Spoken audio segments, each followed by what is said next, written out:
Hello everyone, welcome in this class. आज का जो हमारा टॉपिक है वो है अपील एंड रिवीजन। इस क्लास में हम स्टडी करेंगे कि अपील क्या होती है, एक एसएससी कहाँ कहाँ अपील कर सकता है और रिवीजन क्या होता है।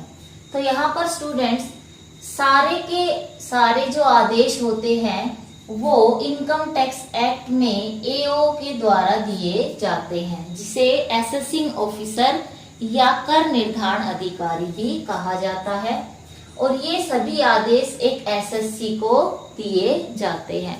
Now student, the question arise that what is difference between a person और एन एसएससी। एक व्यक्ति में और एसएससी में क्या फर्क है। तो यहाँ पर मैं आपको बताना चाहूंगी कि पर्सन जो है वो जरूरी नहीं एसएससी हो, लेकिन एसएससी जरूर एक पर्सन होता है। एसएससी वो पर्सन होता है जो कर देने के लिए रिस्पॉन्सिबल है।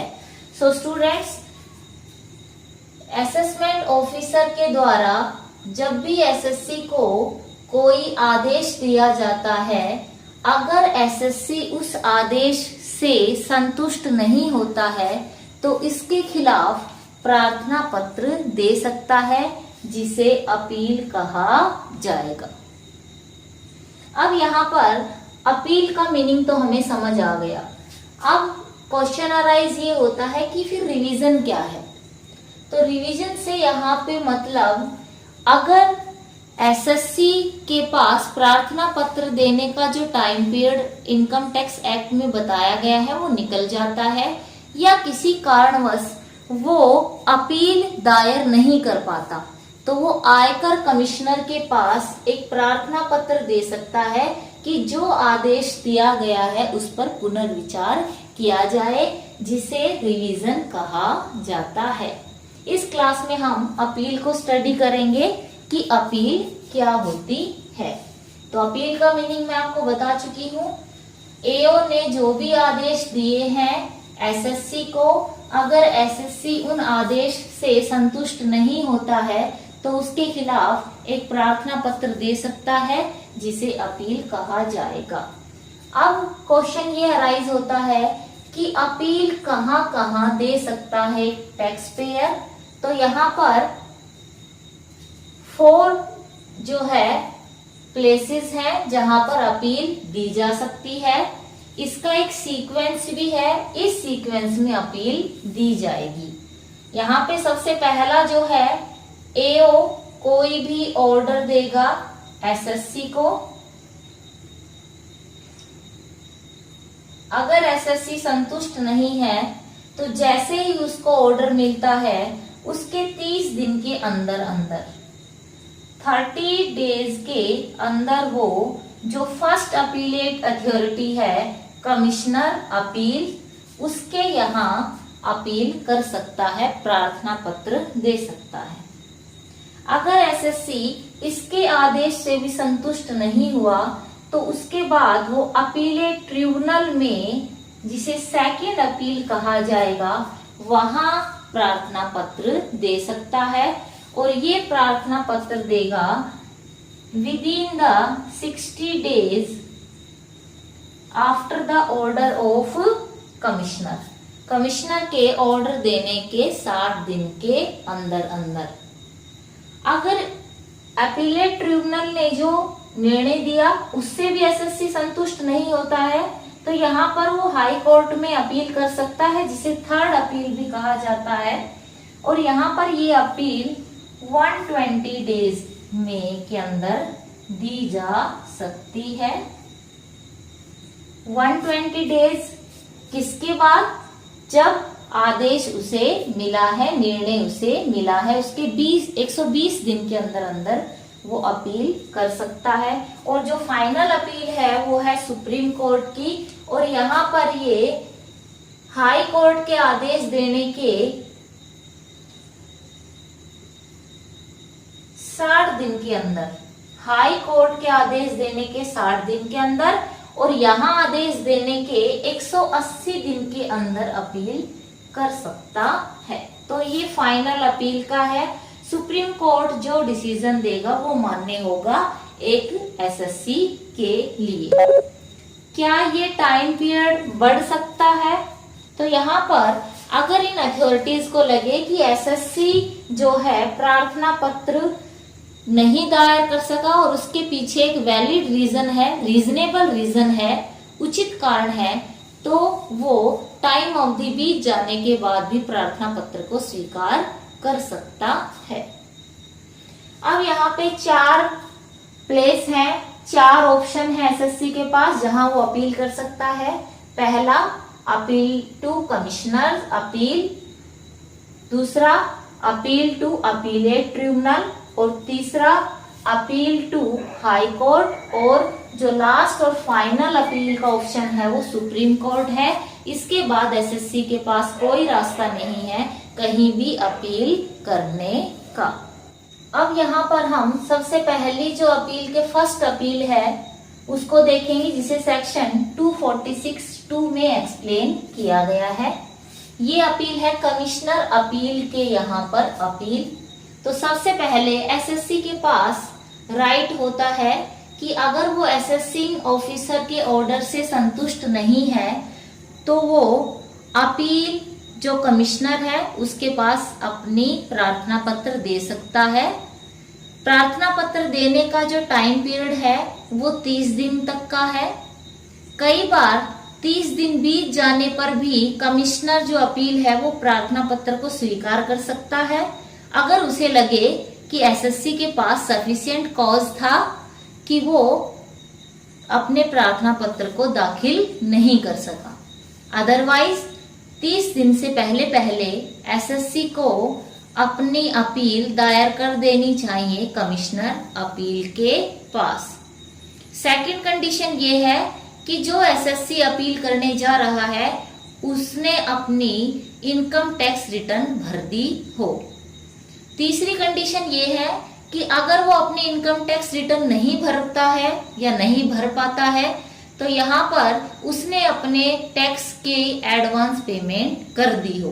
अगर ये 3 कंडीशन पूरी करेगा कोई एसएससी तो ही उसे अपील करने का राइट है, अदरवाइज कोई राइट नहीं है। अब यहाँ पे क्वेश्चन ये राइज होता है स्टूडेंट कि एसएससी को कौन सा फॉर्म भरना होगा। तो अपील करने के लिए कमिश्नर अपील के यहाँ अपील करने के लिए एसएससी को फॉर्म नंबर 35 फिल करना होगा। क्या इसके लिए फीस भी भरनी पड़ेगी? तो यहाँ पर एसएससी को फीस भी जो है वो भरनी होगी। फीस कितनी भरनी होगी ये डिपेंड करता है एसएससी की टोटल इनकम पर। अब ये टोटल इनकम कौन निर्धारित करेगा? ये टोटल इनकम जो निर्धारित की गई है असेसिंग ऑफिसर के द्वारा, जिसे कर निर्धारण अधिकारी भी कहा जाता है। अब क्वेश्चन यहाँ पे बार बार जो है अराइज हो रहा है कि एसएससी कौन है? एसएससी वो पर्सन है जो कर देने के लिए रिस्पॉन्सिबल है। अब यहाँ पर अगर एसएससी की टोटल इनकम 1 लाख से कम है या 1 लाख है तो उसे 250 रुपए देने होंगे अपील करने के लिए। अगर उसकी इनकम 1 लाख से कम, 1 लाख से ज्यादा लेकिन 2 लाख से कम है तो उसे 500 रुपीज पे करने होंगे अपील करने के लिए। अगर एसएससी की इनकम 2 लाख से ज्यादा है तो यहाँ पर अमाउंट जो है फीस की वो 1000 रुपए हो जाएगी। अगर कोई ऐसा सब्जेक्ट मैटर है जो इनकम से रिलेटेड नहीं है तो उसके लिए जो फी है वो 250 रुपीज पे करनी होगी एसएससी को। सो स्टूडेंट्स, यहाँ पर अपील करने के लिए जो फी का क्राइटेरिया रखा गया है वो इनकम पर डिपेंड करता है। जितनी ज्यादा इनकम होगी एसएससी की टोटल इनकम, उतना ही फी उसे पे करना पड़ेगा। अब यहाँ पर क्वेश्चन ये आता है कि एक एसएससी किन किन ऑर्डर की अपील कर सकता है? किसके सामने? कमिश्नर अपीलेट के सामने। तो यहाँ पर सबसे पहला, अगर उसकी इनकम एसेस्ड की और उससे वो संतुष्ट नहीं है इनकम को निर्धारण किया लेकिन उससे संतुष्ट नहीं है। टैक्स की अमाउंट एओ ने कुछ बनाई पे करने के लिए लेकिन एसएससी उससे संतुष्ट नहीं है। कोई लॉस की अमाउंट से संतुष्ट नहीं है, तो यहाँ पर एसएससी अपील कर सकता है कमिश्नर अपीलेट के सामने। नेक्स्ट है एक एसएससी अगर एओ ने कोई फ्रिंज बेनिफिट का असेसमेंट किया है और उससे करदाता संतुष्ट नहीं है तो वो अपील कर सकता है। अब यहाँ पर फ्रिंज बेनिफिट क्या होता है? सो स्टूडेंट्स, फ्रिंज बेनिफिट से मतलब नियोक्ता द्वारा अपने कर्मचारी को दिए गए लाभों से है, जैसे नौकर की सुविधा, कार की सुविधा, बिजली के बिल भरने की सुविधा, ये सब। अगला जो है, अगर किसी एसएससी का स्टेटस डिटरमाइन किया एओ ने, या तो उसकी इंडिविजुअल इनकम थी जिसे एचयूएफ की इनकम मान लिया, या एचयूएफ की इनकम को इंडिविजुअल इनकम मान के टैक्स को एसेस किया, तो यहाँ पर स्टेटस से रिगार्डिंग अगर कोई आदेश है और उससे एसएससी संतुष्ट नहीं होता है तो भी वो अपील कर सकता है। नेक्स्ट है, असेसिंग ऑफिसर ने किसी तरीके का असेसमेंट का ऑर्डर दिया है अंडर सेक्शन 147 के तहत, या रीअसेसमेंट का ऑर्डर दिया है, तो यहाँ पर भी अगर इस असेसमेंट और रीअसेसमेंट से एसएससी संतुष्ट नहीं है तो वो अपील दे सकता है।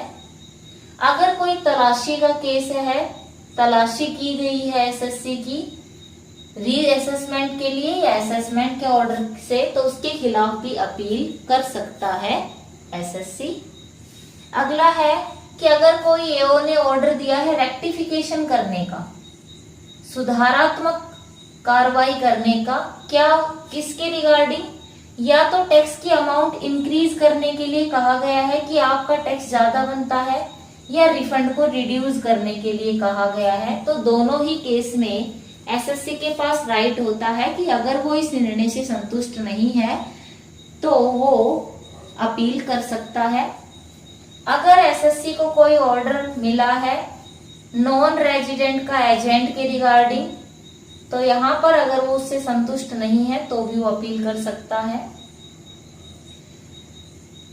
एचयूएफ फैमिली का पार्टीशन हुआ है और उसके असेसमेंट से रिलेटेड कोई ऑर्डर मिला है, विभाजन एचयूएफ का हो गया और एओ ने उसका विभाजित परिवार की तरह असेसमेंट कर दिया, तो अगर संतुष्ट नहीं है एसएससी तो वहां पर भी वो अपील कर सकता है।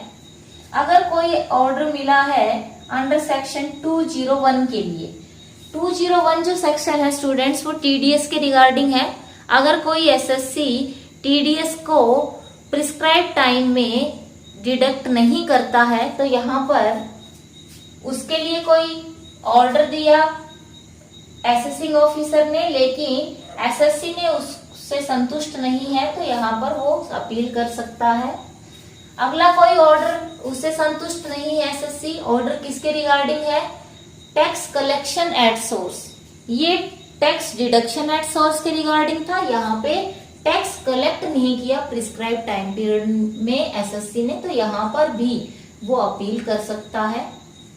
अब यहाँ पे जो सेक्शन 206C भी सब सेक्शन 1 है, उसमें जो है दोनों ही टीडीएस और टीसीएस की स्टेटमेंट फाइल करने से रिगार्डिंग है।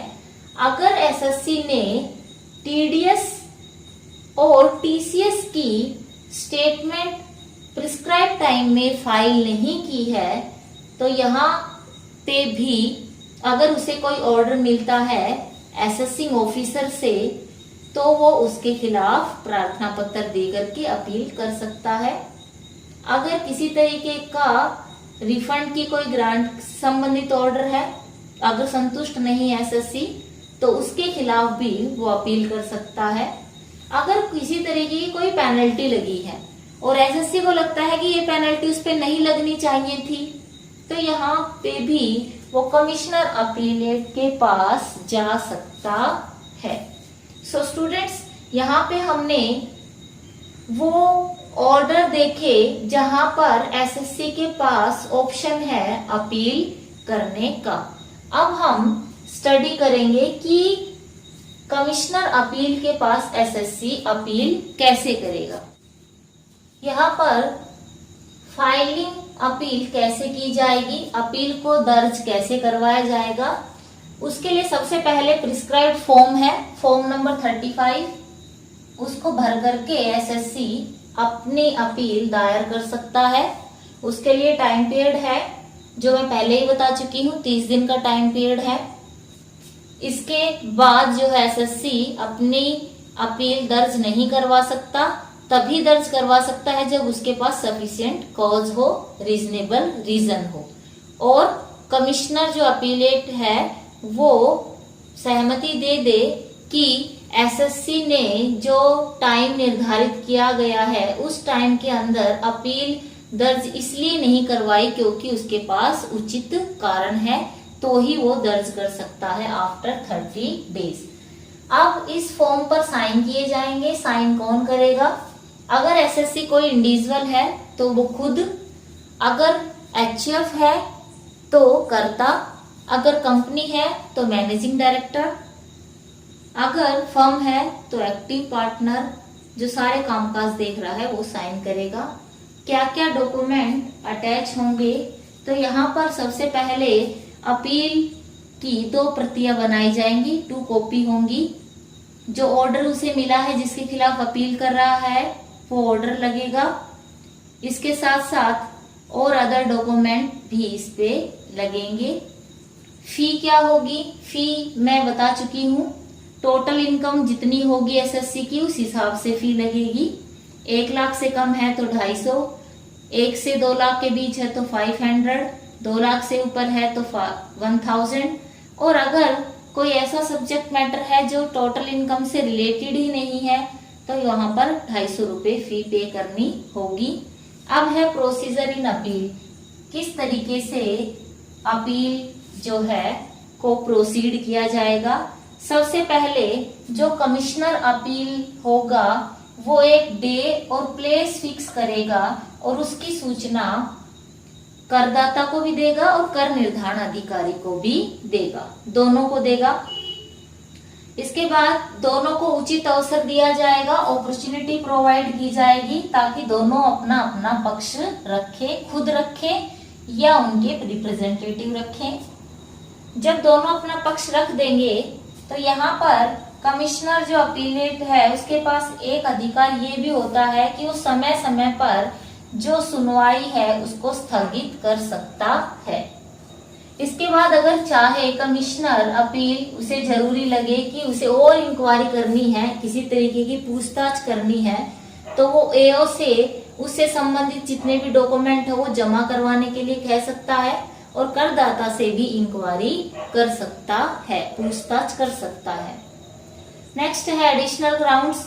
अगर कमिश्नर अपील को लगे कि जब अपील दायर की गई है तो कुछ ऐसे कारण और आधार छूट गए हैं जो उसमें नहीं लिखे गए हैं, तो वो उचित अवसर दे सकता है करदाता को या कर निर्धारण अधिकारी को कि उन उचित आधारों को और कारणों को सुनवाई में शामिल करे। इसके बाद जो भी निर्णय होगा वो निर्णय कमिश्नर अपील जो है वो राइट करेगा, रिटर्न में लिख देगा। सबसे पहले लिखेगा निर्णय क्या लिया गया है, निर्णय का आधार क्या है और निर्णय लेने के पीछे कारण क्या है। नेक्स्ट जो है वो है टाइम लिमिट। जिस वर्ष में एसएससी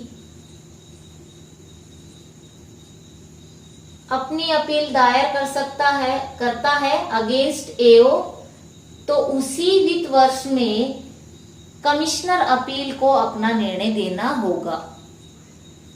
1 साल के अंदर अंदर जब अपील फाइल हुई है उसके अंदर अंदर अपना निर्णय देना होगा कमिश्नर अपील को। इसके बाद जो ऑर्डर लिया है उसको कम्युनिकेट किया जाएगा, दोनों को एक एक प्रति एक एक कॉपी दे दी जाएगी, एओ को भी और एसएससी को भी।